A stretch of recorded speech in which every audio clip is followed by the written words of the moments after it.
Assalamualaikum warahmatullahi wabarakatuh. Perkenalkan, nama saya Deva Kinanti Kartika Ningtyas dengan NIM akhir 05. Di sini saya akan mempresentasikan tugas saya yang berjudul pembahasan bunyi konsonan pada anak umur 1 sampai 3 tahun di Perumahan Puri Indah. Bab 1. Latar belakang masalah Care dalam Sebayang tahun 2018 berpendapat bahwa pemerolehan bahasa merupakan suatu proses yang ada di dalam otak seorang anak ketika memperoleh bahasa pertama kalinya. Dalam hal ini, bahasa pertama anak adalah bahasa ibu.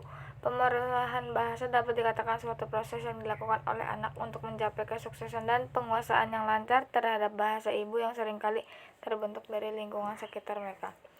Rumusan masalahnya adalah yang pertama, bagaimanakah pengucapan bunyi konsonan pada anak umur 1-3 tahun? Apakah anak umur 1-3 tahun sudah bisa mengeluarkan bunyi konsonan? Huruf apa saja yang dikeluarkan oleh anak umur sampai 3 tahun? Tujuan penulisannya adalah yang pertama untuk memperluas wawasan keilmuan pemerolehan bunyi konsonan pada anak umur 1-3 tahun dan bagi diri sendiri untuk lebih memahami bunyi vokal yang diperoleh pada anak umur 1-3 tahun. Manfaat penelitiannya adalah bagi penulis sendiri dapat menambah pengetahuan dan pengalaman secara ilmiah tentang pemerolehan bahasa khususnya pada anak umur 1-3 tahun. Yang kedua, sebagai bahan pengkajian landasan dalam peneliti lain yang lebih sempurna khususnya pemerolehan bahasa dan leksikon pada anak umur 1-3 tahun. Yang ketiga, penelitian ini diharapkan dapat menambah referensi penelitian di bidang kebahasaan khususnya pada penguasaan pemerolehan bahasa dari segi fonologi dan leksikonnya. Penelitian ini dapat memberikan sumbangan bagi para penulis selanjutnya dalam mengkaji lebih dalam tentang teori penguasaan fonologi dan leksikon. Penelitian ini juga diharapkan dapat menambah pengetahuan dan wawasan mengenai studi pemerolehan bahasa, baik itu bahasa Indonesia maupun bahasa daerah.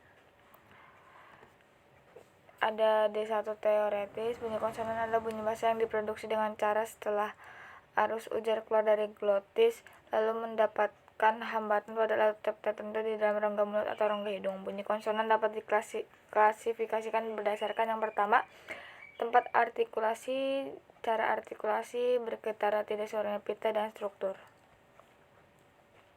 Yang kedua, ada praktis. Manfaat dalam mempelajari bahasa konsonan dalam kehidupan sehari-hari adalah untuk mengetahui atau mempelajari kosakata atau pengucapan dalam berbicara, dikarenakan dalam pengucapan terdapat beberapa persamaan dan perbedaan cara mengucap. Tujuan praktis yang lain dari kajian fonologis ini adalah untuk pengajaran bahasa dan dalam berkaitannya dengan pembelajaran menulis, terutama dalam tata tulis. Pengetahuan dan penguasaan kaidah-kaidah ejaan sangat diperlukan. Hal lain yang dapat diungkap dari tujuan praktis kajian fonologis yaitu penyusunan kamus sebagai suatu produk kebahasaan. Kamus tidak dapat dilepaskan dengan pengetahuan tentang bunyi-bunyi bahasa atau fonem suatu bahasa. Pembahasan penelitian relevan pemerolehan konsonan yang diperoleh pada anak umur 1-3 tahun adalah konsonan bilabial yaitu P, B, M, dan W. Pada anak usia 1 tahun, kata yang diucapkan adalah kata mama, bapak, maem, dan mimi. Anak usia 1 tahun bisa mengucapkan konsonan W tetapi jarang diujarkan, tetapi anak usia 2 tahun sudah dapat menguasai bunyi B dan bunyi W. Contohnya adalah pada kata wis, wayang, ulan, dan balon. Subjek penelitian yang berusia 3 tahun belum bisa mengucapkan fonem R dengan benar dan sempurna. Fonem Y dan I lebih mudah diucapkan sehingga subjek penelitian lebih sering mengucapkan bunyi tersebut.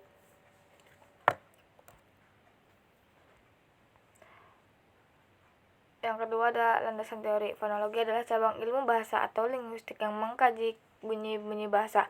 Proses terbentuknya dan perubahannya fonologi mengkaji bunyi bahasa secara umum dan fungsional.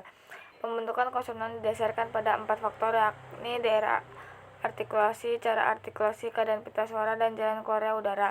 Berikut ini klasifikasi konsonan tersebut. Yang pertama, berdasarkan daerah artikulasi, yaitu konsonan bilabial, labiodental, apikodental, apikoalveolar, palatal, velar, glotal, dan laringal. Yang kedua, berdasarkan daerah artikulasi, yaitu konsonan hambat, frikatif, getar, lateral, masal, dan semi vokal.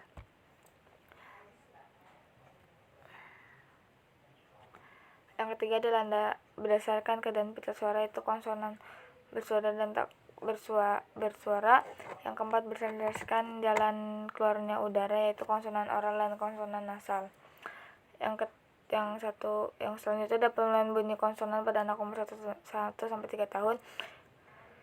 Pemilihan konsonan yang diperoleh pada anak usia 1-3 tahun adalah konsonan bilabial P, B, W, dan M. Pada anak usia 1 tahun, kata yang diucapkan adalah kata mama, bapak, maam, dan mimi.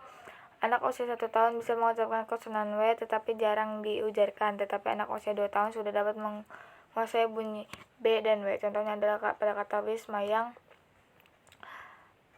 balon, dan bulan. Dalam analisis fonologi, penelitian mensajikan data dalam bentuk teks. Hasil analisis dapat dilihat dalam pembahasan di bawah ini. Menurut data konteks yang saya ambil adalah tuturan anak berumus sekarang bernama Excel sudah bisa menendang bola atau belum. Dengan MT Excel bisa menendang bola. Excel kegiatan sehari-hari apa? Main HP yang seharusnya main HP yang seharusnya main. Subjek penelitian yang berusia 3 tahun belum bisa mengucapkan fonem M dengan benar dan sempurna. Tuturan MT pada kata iga, fonem T berubah menjadi fonem I. MT abu, fonem I berubah menjadi fonem A. MT ayah, fonem A lebih mudah diucapkan sehingga subjek penelitian lebih sering mengucapkan bunyi tersebut. Hal ini juga ditemukan dalam penelitian yang dilakukan oleh Salnita, Atmazaki, dan Abdurrahman tahun 2019 dengan judul Language Acquisition for Childhood yang menemukan bahwa anak usia 3 tahun mengalami perubahan bunyi R berubah menjadi fonem I. Kesimpulan dan sarannya. Yang pertama adalah kesimpulan, fonologi adalah cabang ilmu bahasa linguistik yang mengkaji bunyi-bunyi bahasa, proses terbentuknya dan perubahannya. Fonologi mengkaji bunyi bahasa secara umum dan fungsional. Istilah fonem dapat didefinisikan sebagai satuan bahasa terkecil yang bersifat fungsional, artinya satuan fonem memiliki fungsi untuk membedakan makna. Berdasarkan hasil penelitian analisis data dalam penelitian ini, maka dapat disimpulkan bahwa anak umur 1-3 tahun dalam memperoleh bahasa berbeda-beda antara subjek yang satu dengan yang lainnya. Sangat bervariasi, terutama dalam segi fonologi. Anak umur sampai 3 tahun sudah memperoleh bunyi konsonan walaupun tidak begitu banyak.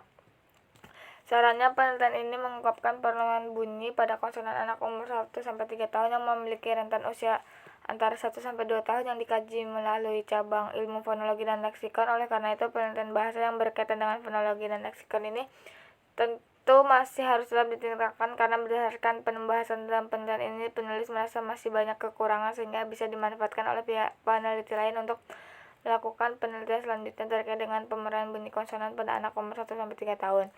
Yang kedua, penelitian terhadap pemerolehan bunyi konsonan sebagai salah satu usaha pelestarian dan pengembangannya perlu terus dilakukan.